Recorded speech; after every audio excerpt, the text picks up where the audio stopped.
In this video, I'm going to be talking about potty routines, and I'm going to be giving you 5 tips. 5 tips that hopefully will help you set up your own potty routine and thrive with it. So let's go ahead and get started. So I frequently get asked questions about potty training. My son is not fully potty trained, but he does have a routine down pretty well. I get asked about if my son is anxious around the potty, how I got him to understand that he needs to void in the potty, how I got him to sit down and not be fearful. A lot of kids have the fear of the sounds, flushing, sitting down, voiding in it. My son has never really been anxious about the bathroom, but he has been very frustrated with the bathroom. I think it had to do with taking him every 5 minutes.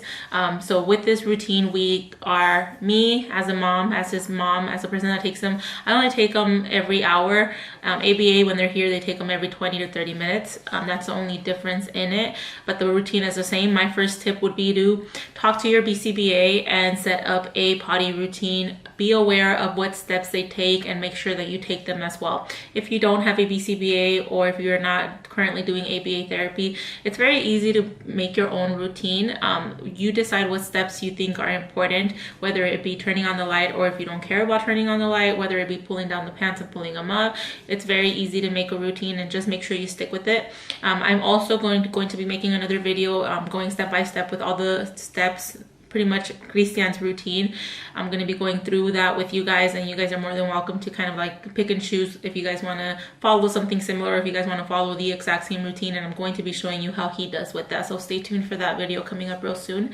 So that's my first tip, to set up a routine. Be aware of what steps you're going to be expecting from your son or daughter. Step number 2, so once you have that established, the routine, whether it be 2 steps, 5 steps, 10 steps, once you have that established, go ahead and do hand over hand prompts with your child. So what that means is, as you're setting up that routine, they're not aware of what they're expected to do. So hand over hand means you literally do everything with them. So you grab onto the knob, the doorknob with them, you twist it for them. That's a hand over hand prompt.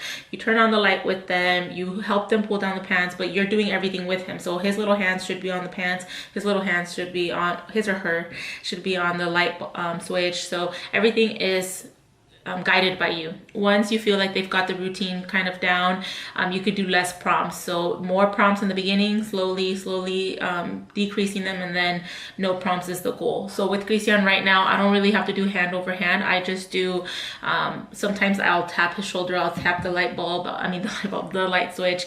I'll like put his hands on his pants, but he'll pull them down. So that's where we're at right now. And he has gotten to the point where a lot of things he knows without any prompts, which was the end goal. So I'm very excited about that. So just make sure once you get the routine down, just follow along with him. Don't expect him or her to do it by themselves.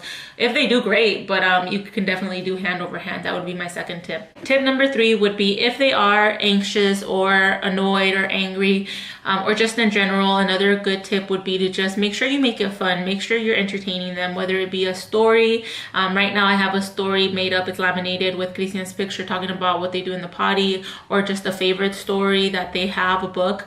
Bring that book in there, read to them, talk to them, just engage with your child while they're in there. Sing songs, do whatever makes them happy. That way they're not just thinking about, I'm sitting here on the toilet, I'm scared of the toilet, I don't want to be in this place. They're kind of like, their mind is kind of not 100% in it, and that actually helps Christian void often when I am either like doing the morning routine where I'm brushing his teeth. And if you haven't seen that video, I'll link it up in the info little icon thing. Yeah, but I'll be brushing his teeth, and his mind is not on it because he's thinking about his teeth being brushed, which he doesn't love, and he actually voids like that. So just distracting them sometimes lets them just like release, or I should say relax, and just go ahead and release. So distract them, make it fun for you too, because it is very daunting, and it's a little nerve-wracking or frustrating when your son or daughter is crying while they're sitting down because they don't want to be there. So just keep in mind, be exciting, be a distraction, make it fun.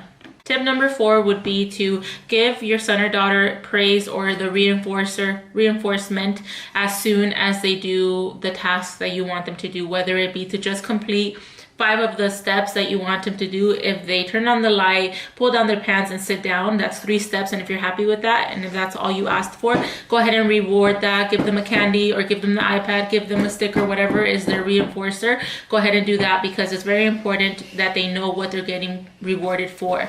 And if you're in the next level like Christian right now, You wanna go outside?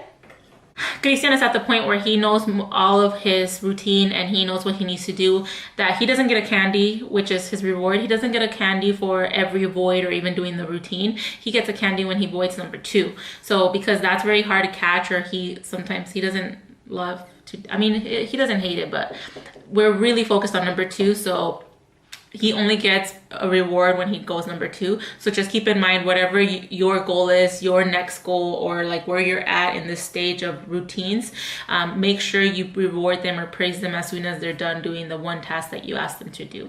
My final and most important tip would be to be consistent with this. If the RBT is doing it, but nobody else is doing it, that means your son or daughter is never going to fully master it and understand that this needs to be generalized and that he needs to do this all the time. So make sure that you're doing it. Make sure that you're trying to follow all the steps that are on his plan. Make sure that the teacher is doing it, because if they're not doing it and everybody else is doing it, then it doesn't make sense. You know, they understand. And like my son, he will try to get away with as much as he can. And if the teacher is not getting him to do the potty routine, he's like, fine, I don't care. You wash my hands, even though he can wash his hands. You dry my hands, even though, like, he'll let you do whatever, the most you will for him, if you will. So just be consistent. Be consistent. If you're not consistent, your son or daughter will lose all that they have learned, because if they're not using it, they lose it pretty much. So just be consistent, be consistent, be consistent. Even if it is, put a small goal. Let's say I'm gonna take them every 2 hours. And then once you have that down, I'm gonna take them every hour. And then once you have that down, you can say, I'm going to change the routine up and incorporate 2 more steps. You know, just follow through whatever is realistic for you, because I was doing 5 minutes every 5 minutes during summer, and it was just not realistic. I would never take him every 5 minutes. He was getting so angry. So just make sure that it's realistic for you. I would love to hear from you guys. Leave a comment down below talking about what your potty routine looks like, if you have a potty routine, and if it is being beneficial.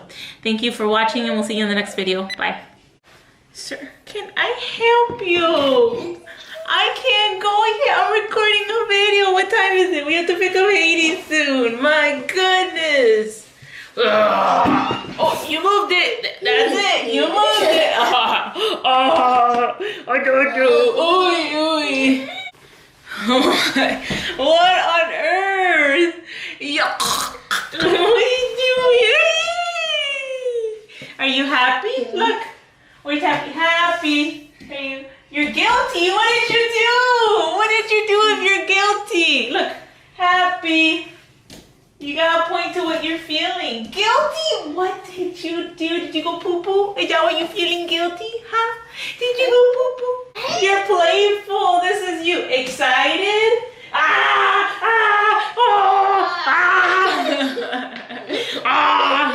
What time is it? Oh my God, you're not giving me any time. Oh. Sure, I cannot even believe you right now. You want to play right this second. You want to play right this second. I cannot.